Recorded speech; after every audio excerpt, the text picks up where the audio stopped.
All right, get ready to dive into the world of Parisian croissants. Ooh, Paris. Yeah, picture yourself walking down a charming Parisian street. I can practically smell it. Right, the smell of freshly baked bread fills the air, and just around the corner, Is a perfect croissant. maybe.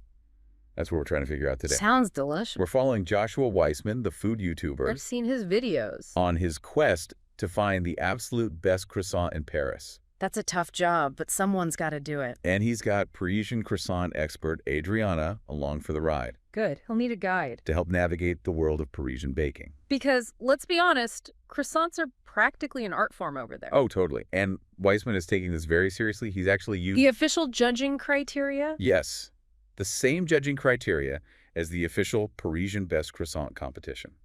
So that means he's looking at, Everything. yeah, from the shape, how it looks, The flakiness, the chewiness, that melt-in-your-mouth quality. and of course how buttery it is.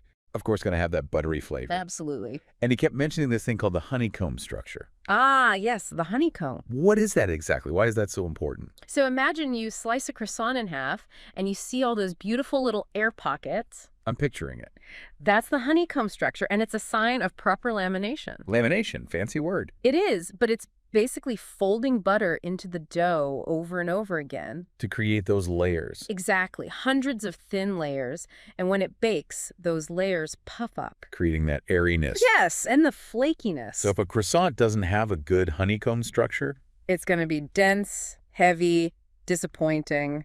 not what we're looking for. No, we want that airy, light, melt-in-your-mouth experience. Now, to make things even more interesting, Weissman divided all the bakeries he visited into 3 categories. Oh, I like this. Categories. Yeah, so we have most popular, Okay, so the crowd favorites. the ones everyone talks about. Yeah. Then we have local legends. The hidden gems, the places only true Parisians know about.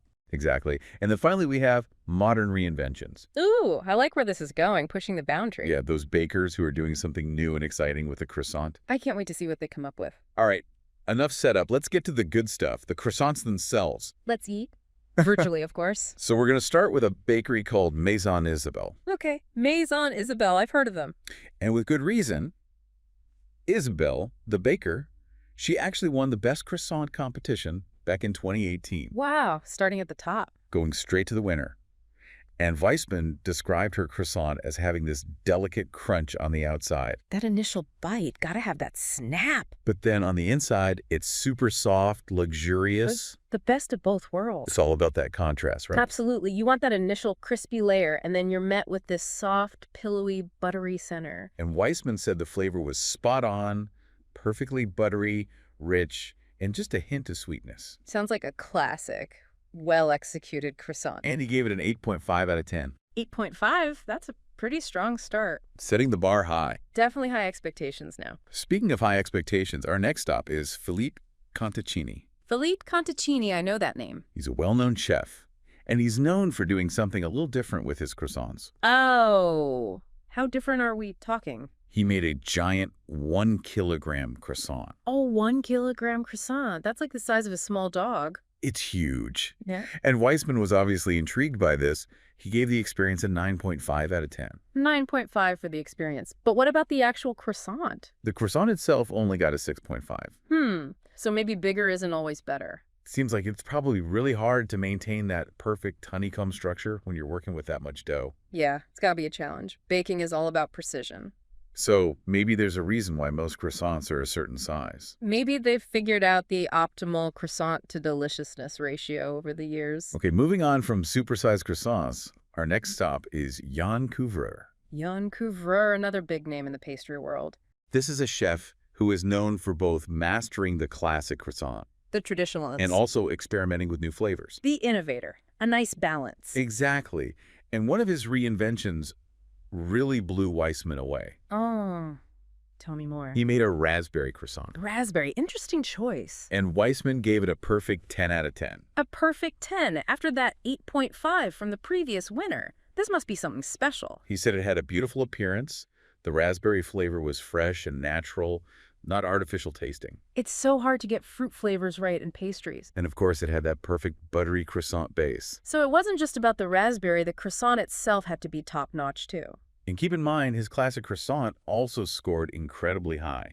and 8.9 out of 10. Wow, so he's clearly talented, both with the classic and the innovative. All right, let's take a step back in time. Our next bakery is Boulangerie Beau. Boulangerie Beau, what's special about this one? This bakery prides itself on tradition. They actually use a wood-fired oven from 1932. A wood-fired oven from 1932. That's amazing. Talk about old school. And it's one of the last ones in Paris, so it's pretty special. I bet that gives the croissants a unique flavor. Weissman said the whole bakery smelled like a campfire. Smoky and delicious. And the croissants themselves had this ultra-soft, buttery interior. Okay, I'm sold on the atmosphere, but what about the taste? Did they live up to the hype? Well, here's the thing. The croissants themselves only scored a 6.5 out of 10. 6.5. After all that buildup. Weissman said they lacked that essential crispness and airiness, that honeycomb structure we were talking about. So even with a traditional oven, it doesn't guarantee the perfect croissant. It seems like it's more about the technique and ingredients. The perfect combination of old and new, maybe. Okay, moving on to another big name. Pierre Hermé. Pierre Hermé, the macaron king. The one and only, but he also makes croissants. I'm curious to see what he does with them. He's known for his delicate flavors. He actually took his signature Ispahan flavor, which is a mix of rose, lychee, and raspberry. Rose, lychee, raspberry. That's an interesting combination. And he put it into a croissant. That sounds very elegant. It had this beautiful glazed exterior, and Weissman said the flavors were so well balanced. So you get the buttery croissant, but also those floral notes from the Ispahan. Exactly, and he gave it a 9 out of 10. Wow, a 9 for a reinvented croissant? Hermé really knows what he's doing. Okay, get ready for some serious luxury. Our next stop is the Ritz Paris. The Ritz. That's like the epitome of Parisian elegance. Founded by the legendary Auguste Escoffier. The culinary icon, I'm already intimidated. And the current pastry chef, Francois Perret, has created a very unique croissant. Oh, do tell. It's a tubular shape. A tubular croissant? What does that even look like? Imagine a croissant, but instead of the classic crescent shape, it's rolled into a tube. And why the tube? What's the point of that? Perret designed it to maximize the crunch factor. More surface area for crispiness, I see. Exactly, and Weissman said it worked perfectly. You get that crunch, but the inside is still soft and buttery. The best of both worlds again. He loved the balance of flavors and how consistently crispy it was, and he gave it a 9.1 out of 10. So the Ritz is in the lead now. It seems like a simple shape change can make a big difference. All right, let's try something a little different. Our next bakery is Maison Landemain. Maison Landemain, what sets them apart? They're known for using sourdough in their croissants. Sourdough. That's not very typical for French baking, is it? Not traditionally, no. French baking usually relies on commercial yeast, which is a faster process. So sourdough, that means a longer fermentation, more complex flavors? Exactly. They're using buckwheat honey in their sourdough, which gives it this subtle plum-like flavor. Interesting. I'm picturing a more rustic, tangy croissant. And Weissman was impressed with their dedication to this traditional approach. He gave them a solid 8 out of 10. An 8 for a sourdough croissant in Paris. They must be doing something right. And now let's talk chocolate. Our next bakery is Des Gâteaux et du Pain. Bring on the chocolate. And they've really gone all out with their chocolate croissant. How all out are we talking? We're talking chocolate paste, cocoa in the dough, and even a thin band of chocolate dough wrapped around each layer. Wow, that's a serious chocolate commitment. It's like a chocolate explosion. And Weissman was a fan. He preferred their reinvented chocolate croissant over the classic version. So they really embraced the chocolate and made it the star. Next up, we have a bakery called Moon. Moon, I like the name. And they're unique because they're completely dedicated to croissants. A whole bakery dedicated to croissants. They must be serious about their craft. They even do savory croissants, like a ham and cheese croissant with a pickle on top. A pickle on a croissant, that's a new one. Weissman gave their classic croissant a respectable 8 out of 10, but it wasn't a standout in the competition. So a good croissant, but maybe not groundbreaking. Now, for a bakery that's a bit of a pioneer, Du Pain et des Idées. Du Pain et des Idées. What makes them pioneers? The founder, Christophe Vasseur, is considered a leader in modern baking in Paris. So they're pushing the boundaries a bit. And they're known for their commitment to traditional techniques. They use a 2-day process with aged dough for their croissants.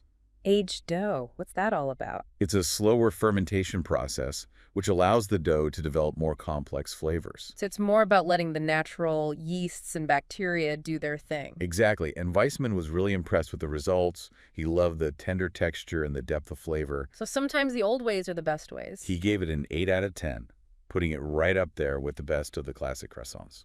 It seems like they found the sweet spot between tradition and quality. Okay, prepare yourself for a flavor explosion. Our next stop is Patisserie Saison. Patisserie Saison, I'm intrigued. They're home to the black sesame croissant. Black sesame in a croissant. Now that's something I've never heard of. We're not talking a sprinkle of black sesame seeds here. This is a full-on black sesame experience. Lay it on me. It has a black sesame cream topping, black sesame ganache filling, and of course that buttery croissant base. Wow, that's a lot of black sesame. It sounds intense. Weissman described it as rich, creamy, and subtly sweet, and he recommended sharing it because it's so decadent. A croissant meant for sharing. I like the sound of that. Okay, onto a bakery with a bit of mystery surrounding it. Maison Dessert. Maison Dessert, what's the mystery? This bakery actually won the 2024 Best Croissant competition. The most recent winner. They must be incredible. But the thing is, it's surprisingly easy to miss. It's tucked away in a quiet neighborhood. A hidden gem, I like it. Weissman described their croissant as having a unique texture, chewy and bready, but still flaky and airy. Chewy and bready. That's not what I usually think of when I think of croissants. But it works, apparently. He also mentioned the dough was perfectly seasoned. So they're paying attention to the little details. But here's the twist. Weissman was surprised that it didn't quite live up to his expectations. Really? Even though they won the competition? He gave it an 8 out of 10, which was lower than he anticipated. I guess even award-winning croissants can be subjective. Okay, next up we have Seine. Seine, what's their story? The first thing Weissman noticed about their croissants was how perfectly shaped they were. Picture perfect, I see. He described the layering as distinct, the browning as dark, and he said there was a lovely fermented aroma. So visually appealing and aromatically enticing. But the overall score was a 7.5 out of 10. Enjoyable, but not outstanding. Solid, but not a showstopper. Now for something a little different, frappe. Frappe, what have they got up their sleeve? They've created something called a croissant cup. A croissant cup? What in the world is that? Imagine a hollowed-out croissant filled with hot chocolate and topped with whipped cream. Okay, that's pretty creative. I'm picturing dipping the croissant into the hot chocolate. Weissman loved the concept and the multiple layers of chocolate, but he felt like the chocolate flavor was a bit overwhelming. So maybe a little too much of a good thing. He gave the whole experience a 7 out of 10. Sometimes simplicity is key. Next up, we have Maison Lourdes, which has gone viral on TikTok. TikTok famous, I see. What's their claim to fame? They're the creators of the croûte. The croûte, I've heard of this. The croissant cookie hybrid, right? Exactly, a fusion of two beloved pastries. It's a bold move. I wonder if it works. Weissman was a huge fan. He loved that it wasn't overly sweet. So they didn't just throw a bunch of sugar at it. And he said the cookie dough was buttery and made with high-quality chocolate. He even pointed out the complexity of the chocolate, noting fruity and floral notes. It sounds like they put a lot of thought into the flavor profile. And the score reflects that. He gave the Creaky a 9.1 out of 10. 9.1. Wow, they're giving the Ritz a run for their money. And finally, we have BOULOM, our last stop on this croissant journey. BOULOM, the grand finale. What's in store for us? This bakery is run by Chef Julien Dubois, who you might recognize from Top Chef. Oh, a celebrity chef. The stakes are high. And they're doing something pretty unique with their croissants. Unique how? They're cubic. A cubic croissant. I'm trying to picture this. How does that even work? It's basically a square-shaped croissant. They've somehow managed to make it work. I'm impressed already. And Weissman was blown away by this one. He described the texture as literally perfect, crisp on the outside, light and fluffy on the inside. So they nailed the texture, but what about the flavor? He raved about the intense butter flavor and perfect seasoning. He said this croissant made him completely rethink what a croissant could be. Okay, I'm on the edge of my seat. What's the final verdict? Drum roll, please. He gave the cubic croissant a 9.3 out of 10. A 9.3? That's incredible. That's got to be a new record. And what's even more impressive is that Weissman said this was the one croissant he kept wanting to go back to, even after trying so many others. It's like the croissant that haunts your dreams, in a good way. So there you have it, a whirlwind tour of some of Paris's most iconic and innovative croissant bakeries. I feel like I need a nap. and a croissant. We've seen classic croissants, reinvented croissants, giant croissants, even cubic croissants. The world of Parisian baking is truly a wonder to behold. Oh, we still got a lot to unpack, like who takes home the prize in each category. And what this all means for the future of the Parisian croissant. Stay tuned, because our croissant deep dive continues after the break. Wow, so many croissants. I know, right? Paris is a dream for pastry lovers. It's like a croissant wonderland over there. And what's amazing is the variety. We saw traditional bakeries. Like Boulangerie Beau with their wood-fired oven. Yeah, and then more modern places, like Maison Lourdes with their croûki. It's fascinating to see how they're all approaching the croissant. It's like this balance between respecting the classics. And pushing the boundaries. Exactly. Like the Ritz, they took a classic croissant, but then they changed the shape. That tubular shape. And it worked. It got a super high score. Then you have something like the croûki, which is a total reinvention. A croissant and a cookie. Who would have thought? And it's proof that Parisians are open to new ideas. Do you think the croûki is here to stay? I think it could be. People love hybrids. And it's not just a gimmick. It actually tastes good. What about that wood-fired croissant from Boulangerie Beau? I loved the idea of it, the history, the tradition. But the croissant itself wasn't the best. It shows that even with the best intentions, sometimes things don't work out. Maybe they needed to combine that tradition with some modern techniques. It's all about finding that balance. What about that croissant cup from Frapp? The one filled with hot chocolate. Yeah, pretty wild, right?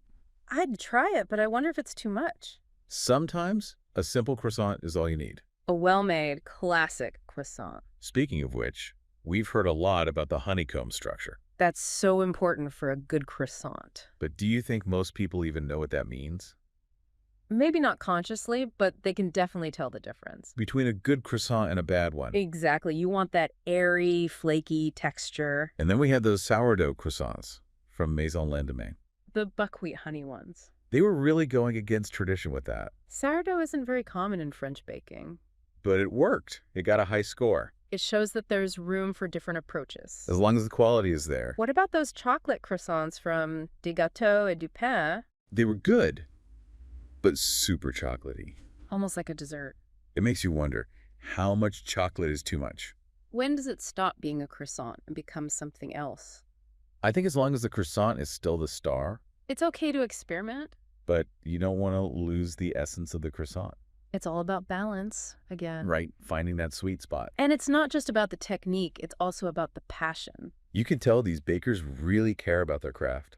They're artists, in a way. So what are your overall thoughts on the Parisian croissant scene? I think it's thriving. There's so much innovation happening. And people are open to trying new things. It's exciting to see how it's evolving. It's a reminder that food traditions are always changing.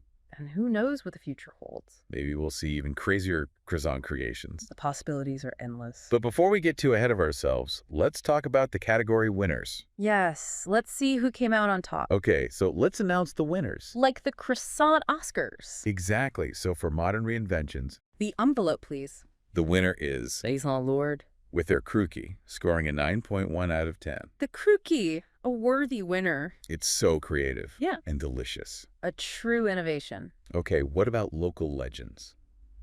This one might surprise you. Oh. The winner is BOULOM. With, Their cubic croissant, the same one that won the overall competition. wait, so they won twice. They sure did, with a score of 9.3. That's amazing, a double win. They clearly impressed Weissman. It's like they found the perfect formula. For a truly exceptional croissant, What about all the other bakeries?